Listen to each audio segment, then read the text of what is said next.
જૂનાગઢના ભવનાથ ખાતે ગૌરક્ષનાથ આશ્રમ ખાતે સંત સંમેલનનું આયોજન કરવામાં આવ્યું હતું। મુક્તાનંદ બાપુના અધ્યક્ષસ્થાને આયોજિત આ સંત સંમેલનમાં રાજ્યમાંથી અનેક સંતો મહંતો હાજર રહ્યા હતા। આ સંત સંમેલનમાં કયા મુદ્દાઓ પર ચર્ચા કરાઈ જોઈએ આગળ। જૂનાગઢમાં ભવનાથમાં આવેલ ગૌરક્ષનાથ આશ્રમમાં જ્યાં સંત સંમેલનનું આયોજન કરાયું હતું। વિશાળ સંત સંમેલનમાં સનાતન સંરક્ષણ સમિતિની રચના કરાઈ।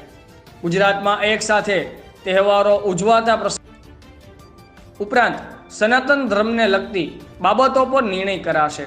આ સંત સમિતિમાં જગતગુરુ શંકરાચાર્ય દ્વારકાધીશ પીઠને અધ્યક્ષ સ્થાન આપવામાં આવ્યું હતું।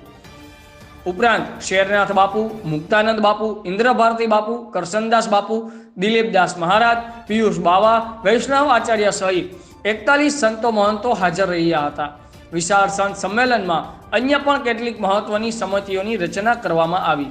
અંતર્ગત સત્ય શાસ્ત્ર સમિતિમાં રમેશભાઈ ઓઝા, કંકેશ્વરી માતાજી, ચેતન શંભુ મહારાજ, સ્વામી નિજાનંદજી મહારાજ, શરદભાઈ વ્યાસ, યદુનાથજી બાહવા સહિત 15 નામનો સમાવેશ કરવામાં આવ્યો। ઉપરાંત મીડિયા પ્રવક્તા સમિતિ અને કાયદા સમિતિનું પણ ગઠન કરવામાં આવ્યું।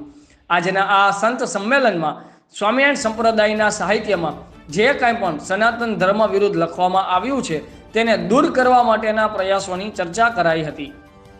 કેમેરામેન રાવલિયા મધુ સાથે રિપોર્ટર જગદીશભાઈ યાદવ, આઝાદ મીડિયા લાઈવ, જૂનાગઢ।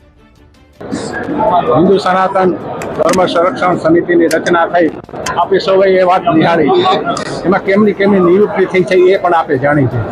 અમારા સંતોનું મંતવ્ય એ છે કે આપણે ધાર્મિક પરંપરાને કોઈ ઠેંચ ન પહોંચે।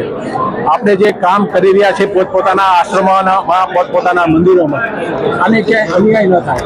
અન્ય સંપ્રદાય કે અન્ય પરંપરા સાથે અમારો વિવાદ કે વાદ નથી। અમારા દેવી દેવતાને, આપણા દેવી દેવતાને કે સનાતન પરંપરાને કોઈ નીચું દેખાડવાનો પ્રયાસ કરતો હોય તો એ યોગ્ય નથી।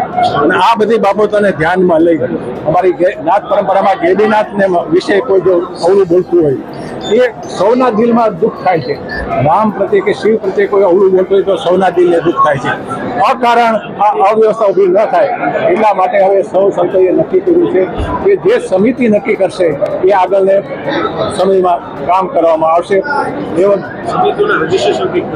હાલ સમિતિનું રજીસ્ટ્રેશન કાર્ય પદ્ધતિ જે છે એ રૂલ્સ પ્રમાણે થશે, એમાં કોઈ ક્ષતિ નહીં છોડવામાં આવે। રાજકીય લેવલ, સામાજિક લેવલ અને સંતોનું લેવલ બધાની મર્યાદા અને સમસ્યા ન આવે એને બધાને ધ્યાનમાં રાખીને અમે સૌ સંતો કામ કરવા માંગીએ છીએ। ખાસ કરીને અમારા સંતોએ આ સમયે પોતાનો ટાઈમ આપ્યો એને ખૂબ ખૂબ અમે સહભાગી બન્યા છીએ। અમારા મીડિયાના મિત્રોએ કાયમને માટે જે કામ કરી